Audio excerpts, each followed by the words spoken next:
اللہ الرحمن الرحیم۔ السلام علیکم۔ مہمان کا رزق ایک سچا واقعہ۔ بیان کیا جاتا ہے کہ کسی گاؤں میں ایک صاحب کا اپنی بیوی سے جھگڑا ہو گیا۔ ابھی جھگڑا ختم نہیں ہوا تھا کہ اسی اثناء میں ان کے گھر مہمان آ گیا۔ خاوند نے اسے اپنے بیٹھک میں بٹھا دیا اور بیوی سے کہا کہ فلاں رشتہ دار مہمان آیا ہے، اس کے لیے کھانا بنا لو۔ وہ غصے میں تھی، کہنے لگی نہ تمہارے لیے کھانا ہے نہ تمہارے مہمان کے لیے۔ وہ بڑا پریشان ہوا کہ لڑائی تو ہماری اپنی ہے، اگر رشتہ دار کو اس بات کا پتہ چل گیا تو خواہ مخواہ خاندان میں بات ہوگی اور خواری الگ سے ہوگی۔ لہذا خاموشی سے آ کر مہمان کے پاس چپ چاپ بیٹھ گیا۔ اتنے میں اسے خیال آ گیا کہ چلو، بیوی اگر روٹی نہیں پکاتی تو سامنے والے ہمارے ہمسائے بہت ہی اچھے لوگ ہیں، میں انہیں ایک مہمان کا کھانا پکانے کے لیے کہہ دیتا ہوں۔ چنانچہ وہ ان کے پاس گیا اور کہنے لگا کہ بیوی کی طبیعت آج کچھ خراب ہے، لہٰذا آپ ہمارے مہمان کے لیے کھانے کا انتظام کر دے۔ انہوں نے کہا ٹھیک ہے۔ وہ مطمئن ہو کر مہمان کے پاس آ کر بیٹھ گیا کہ مہمان کو کم از کم کھانا تو مل جائے گا، جس سے میری عزت بھی بچ جائے گی۔ تھوڑی دیر کے بعد مہمان نے کہا کہ ذرا ٹھنڈا پانی تو لا دیجیے۔ وہ اٹھا کہ گھڑے کا ٹھنڈا پانی لاتا ہوں۔ اندر گیا تو دیکھا کہ بیوی تو زارو قطار ہو رہی ہے۔ وہ بڑا حیران ہوا اور کہنے لگا کہ کیا بات ہے؟ اس نے پہلے سے بھی زیادہ رونا شروع کر دیا۔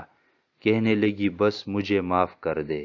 اس کے خاوند نے کہا کہ بتاؤ تو صحیح، آخر تمہارے رونے کی وجہ کیا ہے؟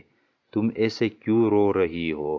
بیوی نے کہا کہ پہلے مجھے معاف کر دے، پھر میں آپ کو اپنی بات سناؤں گی۔ خیر، اس نے کہہ دیا کہ جو لڑائی جھگڑا ہوا ہے میں نے تو وہ دل سے نکال دیا ہے اور تمہیں معاف کر دیا ہے۔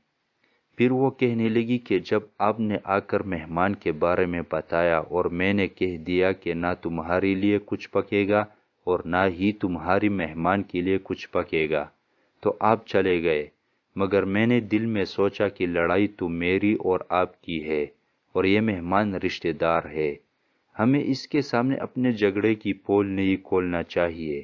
چنانچہ میں اٹھی کہ کھانا بناتی ہوں۔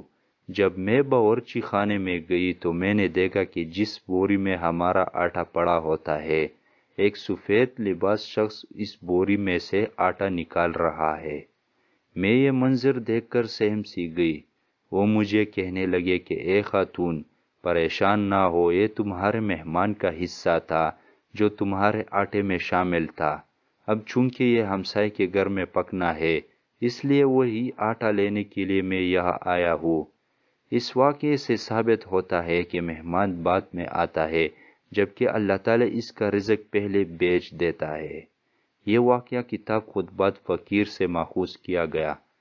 حاصل، اس واقعے سے ہمیں یہ سبق حاصل ہوتا ہے کہ پہلے تو اگر میاں بیوی کا جتنا بھی آپس میں کوئی ہوا ہو یا ہوتا ہے تو صبر اور تحمل سے کام لینا چاہیے اور چھوٹی چھوٹی باتوں پر آپس کے تعلقات کو مزید خراب نہیں کرنا چاہیے، کیونکہ میاں بیوی کے ہاتھوں سے خاندان بنتا ہے۔ اور دوسرا یہ کہ مہمان تو اللہ کی رحمت ہوتی ہے، اپنے آپس کے اختلاف کی وجہ سے خاندان والوں سے بغض نہیں رکھنا چاہیے۔ اللہ ہمیں عمل کرنے کی توفیق دے، آمین۔